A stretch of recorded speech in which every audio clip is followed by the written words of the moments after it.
Bismillahirrahmanirrahim. Today we are going to do the numericals of chapter 7, deformation of solids.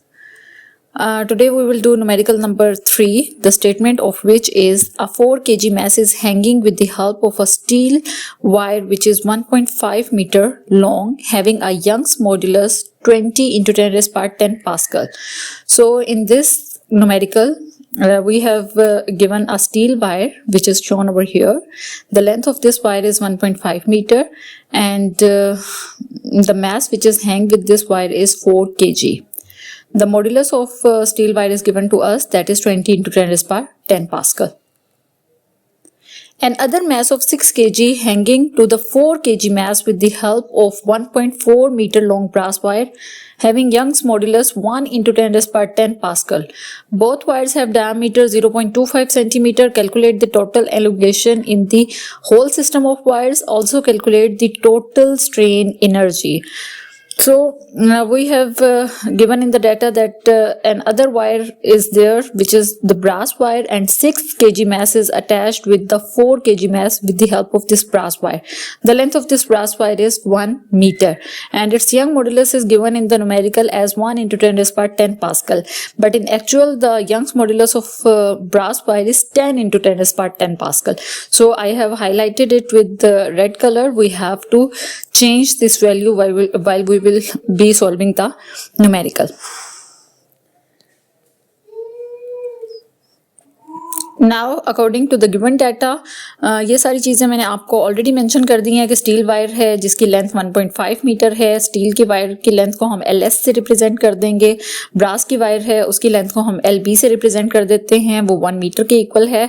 दोनों wires का diameter given है 0.25. तो इसके साथ हम S या B नहीं लगाएंगे, जस्ट D लिख देंगे 0.25 सेंटीमीटर. अब ये सेंटीमीटर में गिवन है जबकि SI यूनिट मीटर होता है, तो पहले हम इसको मीटर में कन्वर्ट कर लेते हैं. सेंटी की वैल्यू होती है 10 रेज़ पावर -2, तो सेंटी की जगह 10 रेज़ पावर -2 आ गया. अब हमने देखना है कि टोटल मास स्टील वायर के साथ कितना अटैच है. तो स्टील वायर के साथ वैसे तो उन्होंने क्वेश्चन में कहा था 4 kg, लेकिन 4 kg के अलावा 6 kg का जो मास साथ हैंग हुआ है उसका इफेक्ट भी स्टील वायर के ऊपर आ रहा है. इसलिए टोटल मास जो स्टील वायर के ऊपर आ रहा है दैट इज 4 kg plus 6 kg. So total mass will be 10 kg. Young modulus steel wire का क्वेश्चन में हमें गिवन था 20 to 10 raise power 10 pascal. Young modulus brass wire का भी हमें गिवन था, वो 1 into 10 raise power 10 pascal given था, बट मैंने आपको बताया था कि हम 10 into 10 raise power 10 pascal use करेंगे. टोटल मास ब्रास वायर के ऊपर सिर्फ एक ही मास है जो कि 6 kg के इक्वल है. अब हमने मालूम क्या करना है, we have to find total elongation in the whole system. Elongation का मतलब है टोटल लेंथ में कितना चेंज आ रहा है. तो चेंज इन लेंथ हमने मालूम करना है. दूसरी चीज हमने मालूम करनी है total strain energy in the whole system, जिसको हम यू से रिप्रेजेंट करेंगे. अब सबसे पहले हम देख लेते हैं कि हमने फार्मूलाज क्या यूज करने हैं. तो चेंज इन लेंथ, अब देखें दो तरह की वायर्स हैं, एक स्टील वायर है और एक ब्रास वायर है. तो दोनों के अंदर ही चेंजेस आएंगी, तो हम बारी बारी दोनों की इलोंगेशन फाइंड कर लेंगे और फिर इन दोनों इलोंगेशंस को ऐड करेंगे तो हमारे पास टोटल इलोंगेशन आ जाएगी. और ये जो हमने change in length in steel या ब्रास वायर फाइंड करनी है उसके लिए हम यंग्स मॉड्यूलस का फार्मूला यूज करेंगे, that is stress by strain. Second part के लिए हम जो फार्मूला यूज करेंगे स्ट्रेन एनर्जी के लिए, उसमें हम अगेन दो वायर्स हैं स्टील की भी और ब्रास की भी, दोनों की स्ट्रेन एनर्जीज फाइंड करके उन्हें ऐड करेंगे तो टोटल स्ट्रेन एनर्जी आ जाएगी. तो स्ट्रेन एनर्जी का फार्मूला हमें पता है half YA/L into del L square. First part में हमें डेल एल मिल जाएगा, वहां से पुट कर देंगे. एल हमें पता है, एरिया हम फाइंड कर लेते हैं और वाई दोनों वायर्स के लिए अलग अलग मालूम है हमें. ओके, सॉल्यूशन में सबसे पहले हम यंग्स मॉड्यूलस अप्लाई करते हैं, जिसके मुताबिक यंग्स मॉड्यूलस इक्वल होता है स्ट्रेस बाय स्ट्रेन. स्ट्रेस हमें पता है फोर्स पर यूनिट एरिया होता है और strain change in length divided by original length होता है. अब पहले इस इक्वेशन को थोड़ा सा रीअरेंज कर लेते हैं. Force per unit area divide multiply by this number, ये नीचे डिवाइड हो रहा है, ये ऊपर जाके मल्टीप्लाई हो जाएगा और ये एज इट इज नीचे डिवाइडेड रहेगा. अब हमने मालूम करना है change in length. Change in length मालूम करना है तो इसको हम लेफ्ट साइड पे ले जाते हैं और y को राइट साइड पे ले आते हैं. ये हमने थोड़ी सी रीअरेंजमेंट की. अब इस फार्मूले में दो चीज़ें हमें डायरेक्टली पता है, एक तो L और एक Y. जो चीज़ हमें मालूम करनी पड़ेगी वो F है और A है. एरिया का फार्मूला हमें पता है पाई आर स्क्वायर होता है, ठीक है। अब हमें क्वेश्चन में डायमीटर गिवन है तो हम आर की जगह क्या लिख देंगे, d/2 और वैल्यू पुट करेंगे। डायमीटर क्वेश्चन में गिवन था वो पुट कर दिया, पाई की वैल्यू 3.14 होती है, सॉल्व करेंगे आंसर आ जाएगा 4.9 × 10⁻⁶।